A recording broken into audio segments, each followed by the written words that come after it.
Today, I'm gonna show you how to use Blender to turn a store photo into realism using texture projection.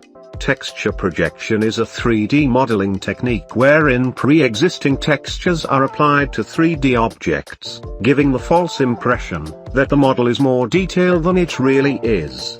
To apply the photos to a 3D model, we use a method that is known as UV mapping. UV mapping is a process of assigning the 2D images to different surfaces on the model, in order to outline the textures accurately to achieve a visually pleasing representation of the 2D image. At the end of this tutorial, you will be able to convert any image with ease into realistic object in Blender fast. Now, let's start. First, let's add our image as planes. Press 1 to go into front view. Then change the Z-axis rotation into 0. I'm gonna enable my screencast keys so you can see what keys I'm using. Now, let's place the image here. On edit mode, let's put some loop cuts around our store image by pressing Ctrl R on the keyboard. Use the knife tool by pressing K on the keyboard when outlining the irregular shapes of the image, like the shape of the roofs, curves, chairs, frames, doors, windows. Don't worry if the edges are not perfectly aligned yet, because we always have the option to adjust the individual points as we go along. Just continue adding loop cuts and repeat the process until all the edges are covered by edges and lines. Next, on vertex select mode, select the vertices on this side, press X and delete vertices. I'll repeat the process on the other sides. This will isolate the store and delete the unnecessary parts of the image. Now, add loop cuts on these frames and signages here on store facade. Adjust the individual points on vertex select, if there are some loop cuts which are not in proper place. Now, I'll continue adding loop cuts on frames and signages. In here, to remove this excess edge, on edge select mode, press X on the keyboard and delete edges. Next, just continue adjusting the individual points until loop cuts are put in proper place. Next, on edit mode, on face select mode, I'll select these two big faces here, then extrude it in by pressing E, go to UV editing workspace. Change the solid color into texture. Select these faces with stretched textures right here. Press U on the keyboard, then cube projection. Next, go to UV editor window, enable the UV sync selection, then move these loop cuts right here, line this up and place it to somewhere in the image where you think it would look good. Next, I'll just repeat the process on the other parts which don't have the right textures. Aside from cube projection, you can also use project from view to reset the UV map texture. Now, we're going to add some details to this wooden chair here. To do that, on edit mode, I'm going to add a cylinder.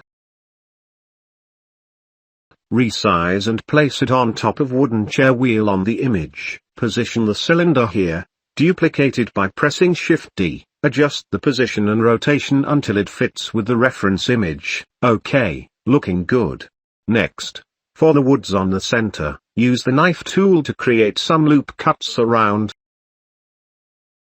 Then on face select mode, select the woods, then extrude it out. Cool.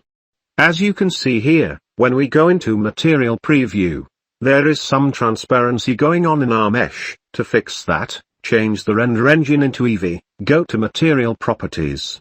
Then change the blend mode into alpha hashed. Then change the render engine back to cycles. Now, there's no more transparency on our mesh. Next, on edit mode, select these faces with stretched textures right here.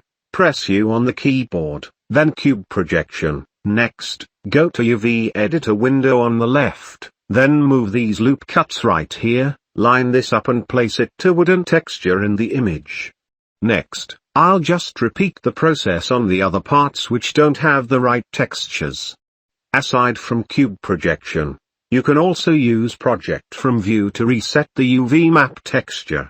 Next, shade smooth the mesh, go to object data properties, normals, then check Auto Smooth. Now, let's see our model in the render view. I'm going to add an HDRI on the scene. I'll go for the city HDRI. As you can see, our image now starting to look real. Next, I'll just repeat the texture projection process on the other parts which don't have the right textures.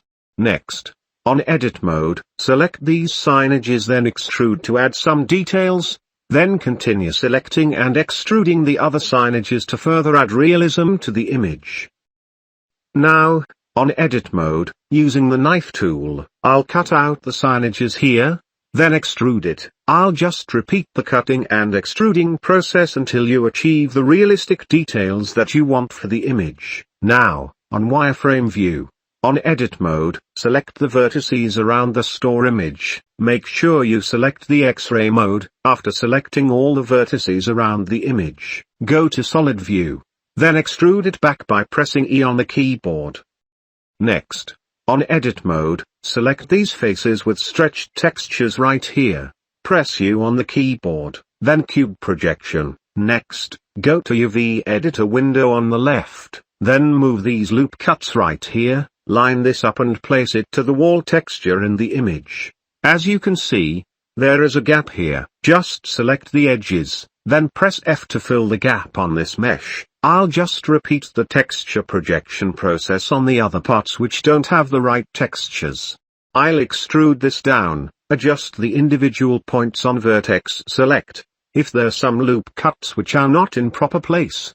I'll just repeat the cutting and extruding the mesh until you achieve the realistic details that you want for the image. Then repeat the texture projection process on the other parts which don't have the right textures. Now, add bevel modifier. Go to geometry setting, uncheck clamp overlap. Then change the amount into 0.0004, segments into 3. Then shade smooth. Next, let's add some loop cuts on the door lock here using knife tool, then extrude. Let's extrude the door in, then the door screen here, extrude it in. Now, let's continue fixing the textures through texture projection mapping. If you encounter a weird looking texture like this, just go to Object Data Properties, then Auto Smooth, then, just continue look for the textures that need to be fixed, and you're good. Next, we're gonna add some bump texture to the image. To do that, go to Shading Workspace, Material Property, click the plus icon. Then add the same material, then hit this icon to create an independent copy of the same material. Rename this into wooden texture. Duplicate the image texture by pressing Shift D, then select the wooden texture, add color ramp, then connect image texture, then to roughness. Next, go to edit mode, select the part of the store where you want to apply the wooden texture, then assign it to the selected part of the mesh. As you can see, the wooden texture is now applied. Now, select the other parts of the mesh where you also want to apply the wooden texture, then assign the texture. Next, I'm gonna add mix color node, connect this image texture to slot A, then color ramp to slot B, add a bump node, connect to height, then normal to normal. As you can see, the store model now has some bump texture created, but it's too heavy. Let's try to reduce the bump strength. You can adjust the color ramp for the distribution of the texture on the mesh. Next, change this mix color setting to multiply. Perfect. Hope you guys learned something from this video. Thank you guys for watching. See you.